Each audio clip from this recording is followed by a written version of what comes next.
वक्फा के बाद आपको एक मरतबा फिर अरबी गोशा में खुश आमदीद कहते हैं। मेरे साथ मौजूद हैं जनाब डॉक्टर अनवार अहमद एजाज, जो बसारत से महरूम बच्चों के उस्ताद हैं और उन्हें समझाते हैं और बताते हैं कि ज़िंदगी किस तरह गुजारनी है और कैसे एक दूसरे से कम्युनिकेशन करना है। इस सिलसिले में हम बात कर रहे हैं उनसे, तो एक मरतबा फिर उनसे पूछते हैं कि डॉक्टर साहब, ये जो बच्चे अल्फ़ाबेटिक्स पढ़ते हैं उर्दू की या इंग्लिश की, आप लोग इन बच्चों को जो ये गोयाई से और बसारत से महरूम होते हैं, इन्हें कैसे अल्फ़ाबेटिक्स समझाते हैं?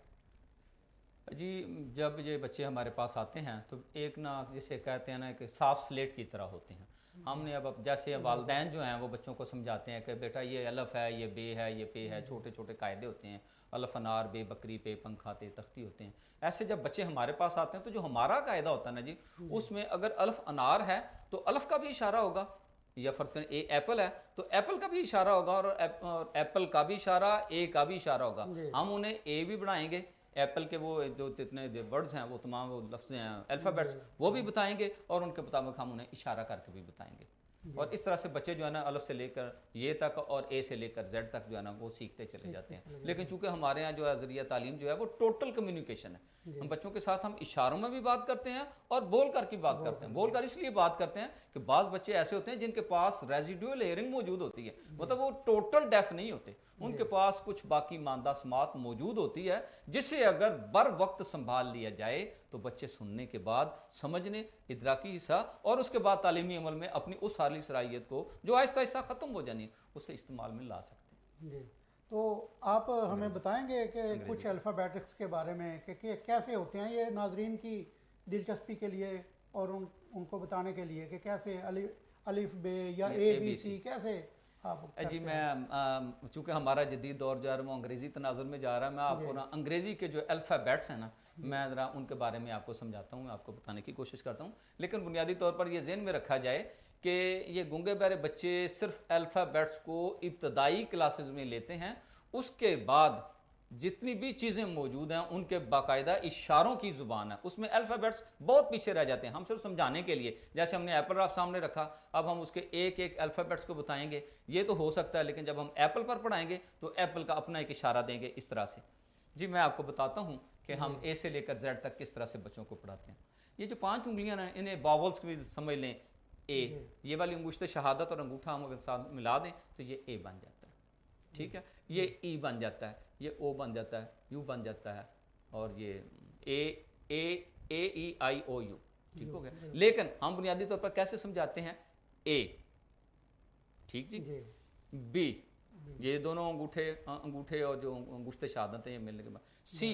अच्छा, ये ज़हन में रखिए, ये तकरीबन अंग्रेजी को लफ्ज़ की शक्ल होगी, जैसे ये सी, और ऐसे ही ये डी, ऐसे ही ई, ठीक हो गया जी। ई, एफ, इस तरह से हमने कर दिया, कुछ इस तरह से भी बताते हैं। एफ, जी, इस तरह से, जी जी, एच, आई, इस तरह से भी, और वो जो मैंने बाबुल का तरीका बताया, आई, जे, इस तरह से, के, इस तरह से, एल, एम, ठीक हो गया जी, एन, यानी एम के लिए 3 उंगलियां और एन के लिए 2 उंगलियां, ओ, पूरा लफ्ज O, L M N O, P, Q, बाकायदा इस तरह से, Q, R, S, T, U, बाकायदा यू की शक्ल, U, V, W, X, Y और जेड।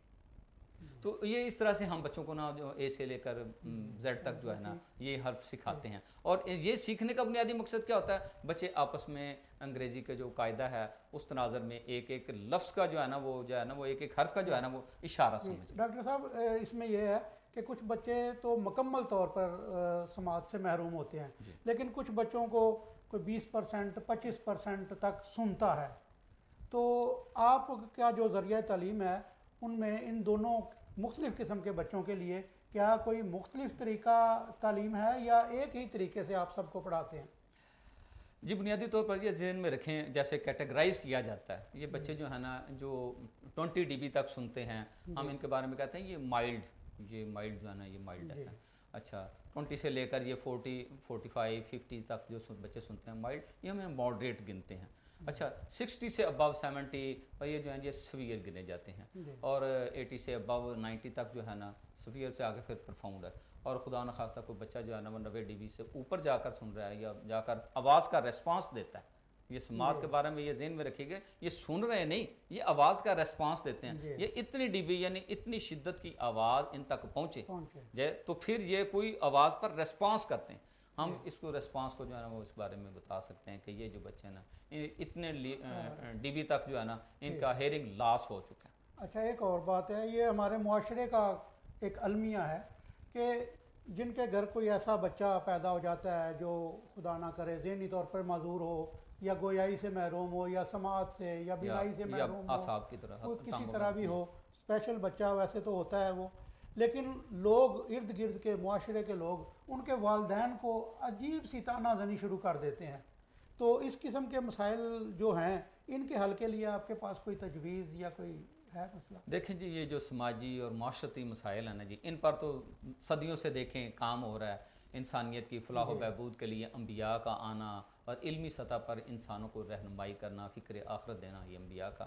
لیکن تعلیمی معاملہ کیا ہے؟ ہمارے معاشرے کے سب سے بڑے مسائل ہیں کہ ہم برے صغیر کے رہنے والے لوگ ہیں. کوئی مسئلہ ہو جائے، فرض کریں خدا نخواستہ آپ نے کسی کا کوئی 150 200 کا کوئی نقصان کیا، شام کو آپ بیمار ہو گئے، دیکھیں نا جی آپ سمجھتے ہیں نا جو حرام کمایا ایسا ہو گیا. ایسے ہی نا ان بچوں کے جو والدین ہیں سب سے بڑا مسئلہ یہ ہوتا ہے، اللہ تعالیٰ اپنی حفظ و امان میں رکھے، لیکن سب سے بڑا مسئلہ یہ ہوتا ہے کہ خدا نخواستہ کسی گھر میں کسی خاندان میں کوئی بچہ اسپیشل پیدا ہو جائے، بصارت سے محروم، خدا نخواستہ کسی لمب سے کوئی مسئلہ ہو جائے، کوئی ہاتھ پاؤں کا مسئلہ ہو جائے، یا اس طرح سے یہ سماعت کا کوئی مسئلہ پیدا ہو جائے، ہمارا معاشرہ فوراً لیبل کر دیتا ہے. آج بھی ہمارے معاشرے میں جس کی ایک ٹانگ نہ ہو دور سے آواز لگا دیتے ہیں، اے چاچا قیدوں پہ جاندہ ہی.